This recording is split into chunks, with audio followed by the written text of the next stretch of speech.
Good morning, friends. Hello. Myself, Nikhil Dave from 3H Shukla Group of Colleges, Rajkot, Gujarat. दोस्तों, आज हम लोग start करेंगे एल्गोरिदम। हम देखेंगे कि एल्गोरिदम क्या है, किस तरह से यूज होता है, क्यों यूज होता है हमारी प्रोग्रामिंग में और रियल लाइफ एग्जांपल में। हम थोड़े रियल लाइफ एग्जांपल भी देखेंगे एल्गोरिदम के। आज का हमारा जो लेक्चर है वो है एनालिसिस ऑफ एल्गोरिदम का इंट्रोडक्शन। आज हम सिर्फ देखेंगे एल्गोरिदम का इंट्रोडक्शन कि भाई एल्गोरिदम हमें क्यों यूज करना चाहिए हमारी प्रोग्रामिंग में, वो आज के लेक्चर में हम देखेंगे। तो चलिए शुरू करते हैं। सबसे पहले डेफिनेशन, एल्गोरिदम क्या है? एल्गोरिदम क्या है?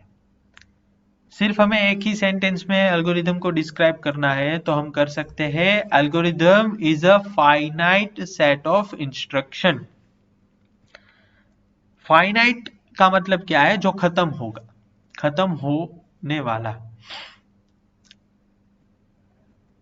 खत्म होने वाला। तो एल्गोरिदम क्या है? एल्गोरिदम एक ऐसा इंस्ट्रक्शन का सेट है जो एक सर्टेन कंडीशन पे खत्म होगा, उसको हम बोलते हैं एल्गोरिदम। हमारा कोई भी टास्क है, हमारा कोई भी प्रोग्राम है, उस प्रोग्राम को उस प्रोग्राम को हम अगर स्टेप वाइज लिख दे, सबसे पहले ये स्टेप होगा, फिर दूसरा स्टेप, तीसरा स्टेप और लास्ट वाला स्टेप ये होगा, ये सब हम स्टेप वाइज हमारे किसी भी प्रोग्राम को लिख दे तो वो हमारा हो जाएगा एल्गोरिदम। वो हमारा क्या हो जाएगा? एल्गोरिदम हो जाएगा। तो एल्गोरिदम और कुछ नहीं है, हमारा जो भी प्रोसेस है हमारी, उस प्रोसेस को अगर हम स्टेप वाइज लिख देते हैं तो वो हमारा एल्गोरिदम है। किसी भी प्रोसेस को आप इस तरह से लिख सकते हैं। फॉर एग्जाम्पल, हम रियल लाइफ एग्जाम्पल देखें तो चाय बनाने की जो प्रोसेस है, आप सभी के माइंड में क्लियर है कि चाय बनाने के लिए सबसे पहला स्टेप क्या होगा, दूसरा स्टेप, तीसरा स्टेप क्या होगा, वो सभी क्लियर है हमारे माइंड में। तो उसी प्रोसेस को अगर हम स्टेप वाइज लिख देते हैं तो वो हमारा हो जाएगा चाय बनाने के लिए एल्गोरिदम। चाय बनाने का एल्गोरिदम हो गया। सिंपल, यही है algorithm. Sequence of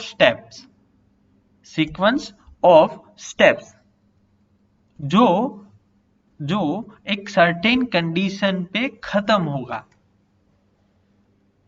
finite set of instruction, मतलब आपकी चाय कभी तो तैयार होगी ना दोस्तों। तो जब चाय तैयार हो जाएगी हमारी, तब हमारा एल्गोरिदम कंप्लीट हो जाएगा। चाय बनाने का हमारा चाय बनाने का एल्गोरिदम कंप्लीट हो जाएगा।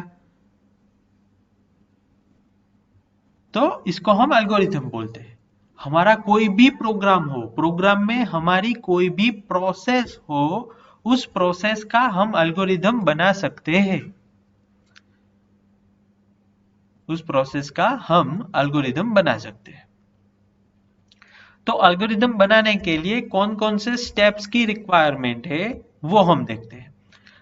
किसी भी एल्गोरिथम में, कोई भी प्रोसेस का आप एल्गोरिथम बनाना चाहे तो सबसे पहला स्टेप है प्रॉब्लम टू बी सॉल्व। आपको कौन से प्रॉब्लम के लिए, कौन से टास्क के लिए एल्गोरिदम डेवलप करना है, कौन से टास्क के लिए आपको एल्गोरिदम डेवलप करना है, वो होगा आपका प्रॉब्लम टू बी सॉल्व। फिर दूसरा step, algorithm created for given task. अगर पहले से एल्गोरिदम बनाया हुआ है, किसी ने पहले से एल्गोरिदम बनाया है, तो हमें वो बनाना नहीं है, हमें सिर्फ उसका यूज करना है। अगर हमको पहले से एल्गोरिदम बनाना है, हम पहले से एल्गोरिदम बनाना चाहे, या तो जो एल्गोरिदम डेवलप किया हुआ है, किसी ने डेवलप ऑलरेडी किया है, उसमें हम चेंजेस करना चाहते हैं, तो वो होगा हमारा सेकंड स्टेप। फिर थर्ड स्टेप होगा इनपुट।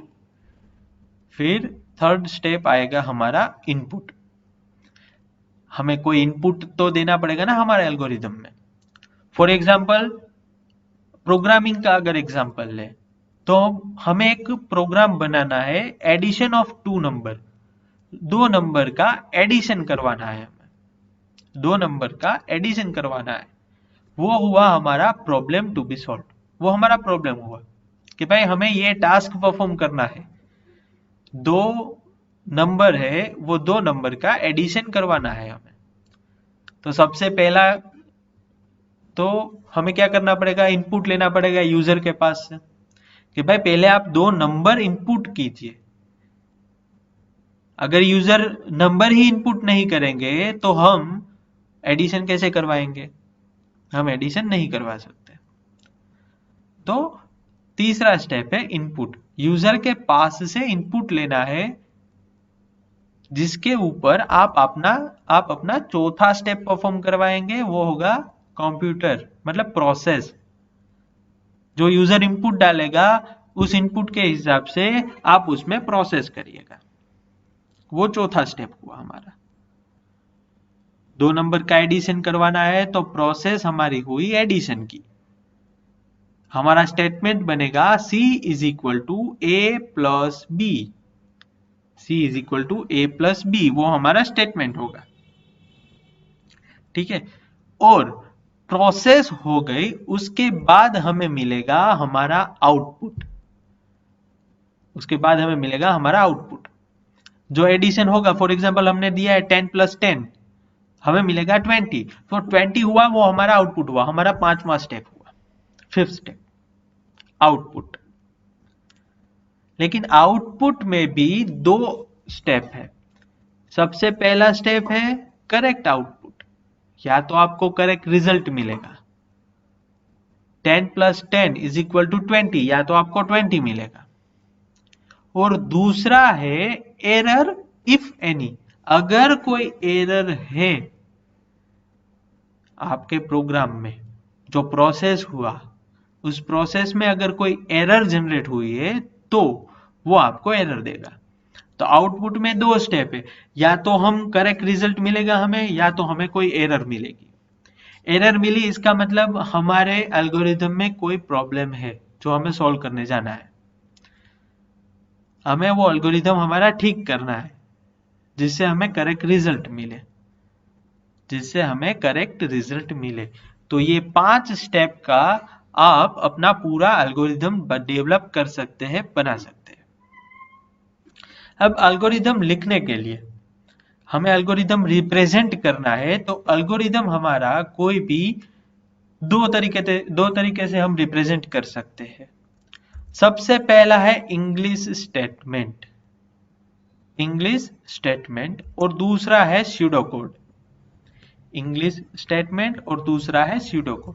ये दो ऐसे फॉर्म है जिसमें हम हमारा एल्गोरिथम रिप्रेजेंट कर सकते हैं, हम एल्गोरिथम लिख सकते हैं। दोनों क्या है, इंग्लिश स्टेटमेंट और स्यूडो कोड। आप देखिए इंग्लिश स्टेटमेंट में क्या होता है, हम सिर्फ लिख देते हैं algorithm of addition of two number, दो नंबर का एडिशन करवाने का हमारा एल्गोरिथम है, दोनों में सेम प्रोसेस की हुई। लेकिन इंग्लिश स्टेटमेंट में हमने क्या किया है, प्योर इंग्लिश स्टेटमेंट का यूज किया है। Read the first number, read the second number, add two number and store result in variable and display the result. ये हमारे इंग्लिश स्टेटमेंट हो गए। स्यूडो कोड में क्या होता है, स्यूडो कोड में हमें सिर्फ हमारी प्रोसेस दिखानी है, स्टेटमेंट पूरा नहीं लिखना है। स्टेटमेंट हमारा पूरा नहीं लिखना है, हमें सिर्फ क्या लिखना है, इनपुट टू इंटीजर नंबर, दो इंटीजर नंबर इनपुट कीजिए। आउटपुट में क्या लेना है, एडिशन ऑफ टू नंबर, मतलब C is equal to A plus B.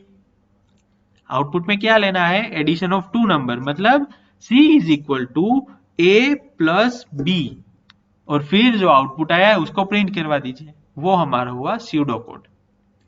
तो आप इनमें से किसी भी स्टेटमेंट का यूज कर सकते हैं, या तो हम इंग्लिश स्टेटमेंट में हमारा एल्गोरिथम लिखेंगे या तो स्यूडो कोड में लिखेंगे।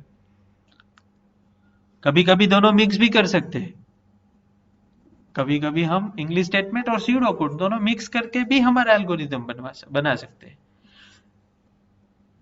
ठीक है, फिर हम देखते हैं एल्गोरिदम जो है हमारा, वो एल्गोरिदम कैसा होना चाहिए। एल्गोरिदम की कैरेक्टरिस्टिक, भाई मैं एक एल्गोरिदम डेवलप कर रहा हूं, मैं एक एल्गोरिदम बना रहा हूं, तो वो एल्गोरिदम की कैरेक्टरिस्टिक क्या क्या है। सबसे पहली, each statement should be clear. मैं जो स्टेटमेंट लिखने वाला हूं हमारे एल्गोरिदम में, वो सभी स्टेटमेंट क्लियर होने चाहिए, सभी को समझ में आने चाहिए। अगर मैंने अपने समझ के लिए एल्गोरिदम लिख दिया, मैंने एक एल्गोरिदम लिखा है, वो सिर्फ मैं ही समझ सकता हूं, मैंने जो स्टेटमेंट लिखा है वो मैं ही समझ सकता हूं, तो उस एल्गोरिदम का कोई फायदा नहीं है, उस एल्गोरिदम का कोई मतलब ही नहीं है। मेरा एल्गोरिदम ऐसा होना चाहिए जो दूसरे समझे, दूसरों को समझ में आना चाहिए। तो इस तरह से मेरा एल्गोरिदम का जो भी स्टेप मैं लिखूंगा वो क्लियर होने चाहिए। सेकंड है रेंज ऑफ इनपुट, मतलब कि आप इनपुट कितने डालेंगे, इनपुट कितने डालेंगे। अब एल्गोरिदम के बारे में आपको हम एक बात की चर्चा कर लेते हैं। एल्गोरिदम में 0 और मोर इनपुट होता है। अगर आप इनपुट नहीं देंगे तो भी चलेगा एल्गोरिदम में। अगर रिक्वायरमेंट ही नहीं है इनपुट की तो हम इनपुट नहीं देते, अगर इनपुट की रिक्वायरमेंट है तो हम इनपुट दे सकते हैं एल्गोरिदम में, तो हम एल्गोरिदम में इनपुट दे सकते हैं। तो या तो हम एल्गोरिदम में कोई भी इनपुट नहीं देंगे, या तो रिक्वायरमेंट है तो इनपुट देंगे। तो इनपुट के लिए क्या, 0 और मोर इनपुट एल्गोरिदम में होना चाहिए। पर हमारा एल्गोरिदम एटलीस्ट 1 आउटपुट प्रोड्यूस करना चाहिए, एक आउटपुट तो आपको मिलना ही चाहिए हमारे एल्गोरिदम से। अगर आउटपुट ही नहीं मिलेगा, आउटपुट अगर आपको 0 मिला है, उसका मतलब आपके एल्गोरिदम में कोई प्रॉब्लम है, आपने जो स्टेप लिखे हैं वो क्लियर नहीं लिखे। तो ये एल्गोरिदम के बारे में मेन बात, एल्गोरिदम सभी स्टेप क्लियर होने चाहिए, एल्गोरिदम में 0 और मोर इनपुट होने चाहिए। अगर इनपुट नहीं होगा तो भी चलेगा, इनपुट होगा तो भी चलेगा, पर हमारा एल्गोरिदम एटलीस्ट एक आउटपुट तो प्रोड्यूस करना ही चाहिए, एक आउटपुट आपको मिलना चाहिए। नेक्स्ट है थर्ड, कि हम जो एल्गोरिदम लिखते हैं उसका रिप्रेजेंटेशन हमें कैसे करना है। जो पिछली स्लाइड में हमने देखा, या तो आप इंग्लिश स्टेटमेंट लिख दीजिए या तो स्यूडो कोड लिखिए, वो आप पे डिपेंड करना है, हम पे डिपेंड करना है, मैं क्या लिखता हूं आप क्या लिखते हैं। तो थर्ड है रिप्रेजेंटेशन आपका कैसा है आपके एल्गोरिदम का। फोर्थ है आपके एल्गोरिदम की स्पीड कैसी है, आउटपुट है वो कितनी स्पीड में आपको मिलता है। अगर आपने एक एल्गोरिदम लिखा है और उसके हिसाब से आपने प्रोग्राम डेवलप किया है और उस आउटपुट प्रोड्यूस होने में ज्यादा टाइम लगता है, तो वो एल्गोरिदम हमारा कुछ काम का नहीं। तो आपके जो एल्गोरिदम है, आपका जो आइडिया है, वो एल्गोरिदम प्रॉपर स्पीड में आपको आउटपुट प्रोड्यूस करना चाहिए। और लास्ट वन है फाइनाइटनेस। फाइनाइटनेस जो हमने पहली स्लाइड में डिस्कस किया था कि आपके जो एल्गोरिदम का स्टेप्स है, वो आपका एक एल्गोरिदम है वो फाइनाइट सेट में पूरा होना चाहिए, इनफाइनाइट नहीं होना चाहिए। इनफाइनाइट का मतलब कंटिन्यूस प्रोसेस, वो कंटिन्यू हो गया, फिर एल्गोरिदम खत्म ही नहीं होता। एल्गोरिदम हमने चाय बनाने के लिए रख दी है, तो फाइनाइट का मतलब वो चाय बनके तैयार होगी ही, होनी ही चाहिए, वो फाइनाइटनेस है हमारा। इनफाइनाइटनेस का मतलब क्या है, चाय कभी हमारी बनेगी ही नहीं, वो प्रोसेस हो रही है, कंटिन्यू है प्रोसेस, लेकिन चाय नहीं बन रही है, वो होगा इनफाइनाइटनेस। लेकिन ऐसा नहीं होना चाहिए, हमारा एल्गोरिदम फाइनाइट होना चाहिए। ठीक है। फिर एल्गोरिदम का स्ट्रक्चर, कि भाई हमारा एल्गोरिदम का स्ट्रक्चर कौन सा होना चाहिए, किस तरह से हम एल्गोरिदम लिख सकते हैं, किस तरह से हम एल्गोरिदम लिख सकते हैं। तो उसमें सबसे पहले है हेडिंग हमारा, आप कौन सी प्रोसेस के लिए एल्गोरिदम लिख रहे हैं वो होगा हमारा हेडिंग। फिर प्रॉब्लम डेफिनेशन, कि उस प्रोसेस में आपको कौन सी प्रॉब्लम होगी, किस प्रॉब्लम के लिए आप एल्गोरिदम डेवलप कर रहे हैं वो बात। थर्ड होगा कितने इनपुट आए हैं, और फोर्थ होगा कितने आउटपुट हो गए। ये 4 स्टेप अगर आपने परफेक्टली परफॉर्म कर लिए तो हमारा एल्गोरिदम परफेक्ट बन जाएगा। यहां एक एग्जांपल लिखा हुआ है, addition of two number enter by the user. Step 1 start, algorithm को हमारी प्रोसेस यहां से स्टार्ट होगी। स्टेप 2, दूसरा स्टेप क्या है कि भाई 3 वेरिएबल डिक्लेयर करना है। 3 वेरिएबल डिक्लेयर किए, num1 num2 and some.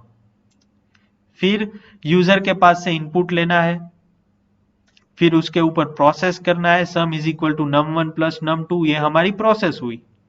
Some is equal to num1 plus num2, ये हमारी प्रोसेस हुई। और लास्ट स्टेप है हमारा डिस्प्ले सम, आउटपुट प्रोड्यूस किया। तो ये हमारा एक छोटा सा एल्गोरिथम का एग्जांपल है 2 नंबर ऐड करने के लिए। Thank you very much. अगर आपको वीडियो अच्छा लगा है तो लाइक और सब्सक्राइब जरूर कीजिएगा। नेक्स्ट वीडियो में हम देखेंगे एल्गोरिदम की टाइम कॉम्प्लेक्सिटी। हमारा नेक्स्ट वीडियो होगा एल्गोरिदम की टाइम कॉम्प्लेक्सिटी के लिए, उसकी लिंक भी आपको जल्दी मिल जाएगी।